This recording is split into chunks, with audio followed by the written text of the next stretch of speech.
सूरजपुर नाम के एक राज्य में दो राजकुमारियां रहती थीं। राजकुमारी आर्या और राजकुमारी तारा। दोनों बहनें थीं, लेकिन स्वभाव में बहुत अलग। आर्या दयालु, शांत और सबकी मदद करने वाली थी, जबकि तारा थोड़ी घमंडी थी। उसे लगता था कि राजकुमारी होने का मतलब है सब लोग उसकी सेवा करें।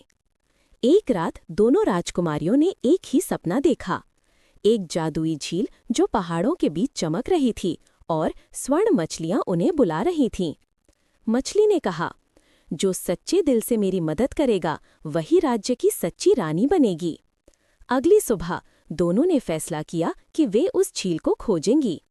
दोनों जंगल के रास्तों से गुजरीं।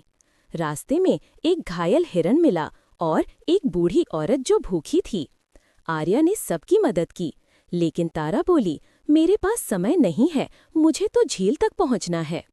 जब वे झील पहुंची तो स्वर्ण मछलियां सामने आईं। मछली ने कहा, जो दिल से दयालु है वही इस झील का जादू देख पाएगा। दोनों ने झील में देखा। एकदम एक सुनहरी जलपरी प्रकट हुई और झील चमक उठी। आर्या के चारों ओर एक रोशनी चमकी जो संकेत दे रही थी कि रानी बनने की हकदार आर्या ही है। सुनहरी परी ने आर्या से कहा, राजकुमारी आर्या, आपका दिल सोने जैसा है। अब आपके राज्य में कभी अंधकार नहीं रहेगा।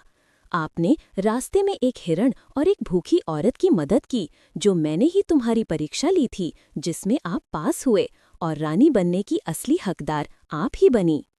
तारा ने अपनी गलती मानी और रो पड़ी। जलपरी ने मुस्कुराकर कहा, तारा, असली रानी वो नहीं जो ताज पहने, बल्कि वो जो सबके दिलों पर राज करे। तारा ने आर्या से माफी मांगी और दोनों गले लगीं और राज्य में फिर से खुशियां लौट आईं। आर्या ने कहा, तारा, तुम भी अब रानी बनने की हकदार हो। तुम्हें अपनी गलती का पछतावा हुआ और अब तुम भी राज्य की भलाई के बारे में सोच रही हो।